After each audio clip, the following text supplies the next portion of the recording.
I am older than those who come to my hut on the edge of the primeval forest think. They call me the Whisperer. I do not give myself a name. A name has power, and I prefer not to waste it in vain. For over 60 years I have been listening to what the forest whispers. And today I will reveal to you what I have discovered, slowly, just as secrets are uncovered, layer by layer, like peeling the bark from an old oak. It began many years ago on the night of Dziady, when the mist was so thick it seemed alive. I stood barefoot on the wet moss. In my hand I held a mistletoe branch plucked from the tallest oak, not with a knife, not with iron. Only with a silver sickle-shaped knife that I received from my grandmother. Sap ran down my fingers, cold, sticky, full of life. And then for the first time I felt it clearly. The forest was watching me, not like trees, like one great being. This was no fairy tale. This was the first secret. People think mistletoe is just a parasite plant. They are wrong. It is a bridge, green when everything dies, hanging between heaven and earth. The Slavs knew it falls from heaven, a gift from Perun. I plucked it then and hung it over the door of the hut. Since that night no lightning has struck near. But also I began to hear things, whispers in the roots, the names of ancestors who did not want to leave. Mistletoe teaches humility. In small doses, it heals. In excess, it opens the mind so wide that one can see Nawiya. I learned the limit, for the limit is everything. Next spring I went deeper. The nettle burned my hands, but I did not back away. It is the guardian of thresholds. I planted it around the hut in a circle. People laughed, and then they came when something took them. Illness, a curse, fear. I bathed them in a decoction of nettle, and they said they felt as if the evil was flowing out of them along with the sweat. Nettle does not lie. It stings those who come without respect. It heals those who understand. It is simple, common, and absolutely ruthless, like the truth itself. The hardest secret came in summer. I found an old moss-grown place where belladonna grew. Black berries shone like the eyes of the dead. I picked a few, carefully with my left hand, not looking straight. In small amounts they dilated the pupils and gave a clarity that no fire gives. In larger ones they showed what is hidden. And nearby on the shaded slope stood a toadstool, red as blood on snow. I dried it in the attic in a linen bag. Only once I added a little to the infusion on Kupała night. What I saw cannot be described in words. I saw roots connecting underground into a vast living network. I saw souls wandering between the trees. I saw Lessie, tall, with eyes like knots, watching me and nodding his head as if saying, "Finally someone understands." I never repeated it again. Some gates are better left ajar, but not wide open. I discovered the greatest secret during a ritual that is in no book. It was deep in the night of Dziady. I lit a fire of juniper, wormwood, and St. John's wort. The smoke hung low, thick, sweet, bitter.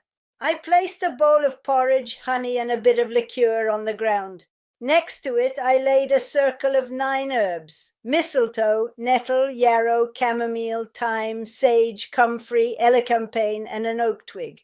I sat in the middle, and I waited. Then it happened. Not a vision, not a dream, something deeper. I felt the roots beneath my feet tremble, as if the earth were breathing, as if 1,000 ancestors were whispering at once. I then understood the greatest secret of Slavic forest magic. It is not we who use plants. It is plants that use us. They are older. They remember more. We are only guests who were given permission for a moment to listen. Every year on Kupała night I go out to look for the fern flower. I know it does not bloom. Never. But I go. For the ritual is not about finding. It is about seeking. On this night I gather 9 herbs for a wreath. I put them into the river. I watch as the water takes them into its arms. And I feel, exactly as my ancestors felt, that at this moment everything is connected. Fire, water, earth and air, man and forest, the living and the dead. This is true magic, not the kind that casts spells, the kind that reminds us that we were never separate. What else have I discovered over these years? I discovered that the oak really is the tree of Perun. When lightning strikes it, the wood has a different energy. I carry a piece of such oak with me. It protects. I discovered that wormwood drives away not only evil spirits but also heavy thoughts. Bitterness heals the soul. I discovered that St. John's wort gathers the most power exactly on St. John's Eve. And most importantly, the forest does not punish those who take. It punishes those who take without respect. I am very tired now, but the forest won't let me go until I say everything. The mist outside my hut window is so thick today that it seems to swallow even the glow of the fire on the hearth. You sit here with me in silence. Good. Secrets like silence. And this last one, this is the heaviest. All my life I have been uncovering layers of forest magic, like peeling bark from a very old tree. But there is one ritual I have never told strangers, a ritual I have only performed a few times myself. A true ritual, the kind our ancestors did on the night of Dziady, before Christianity covered it with a thin layer of new words. I call it the circle of feeding the roots.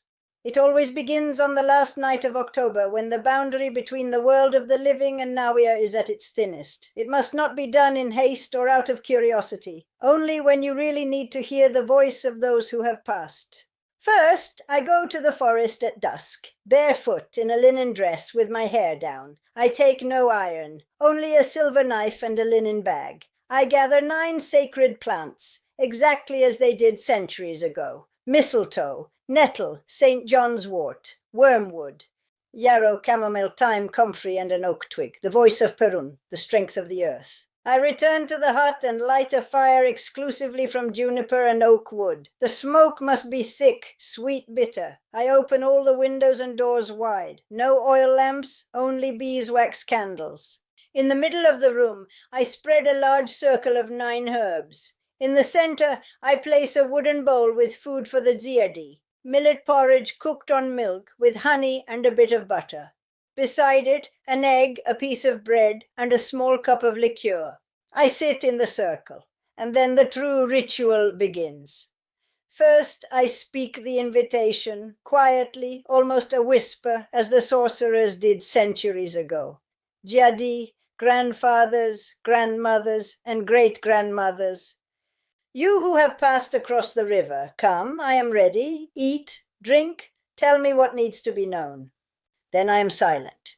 For a long time, sometimes an hour, sometimes longer. Then it happens. The air gets heavier.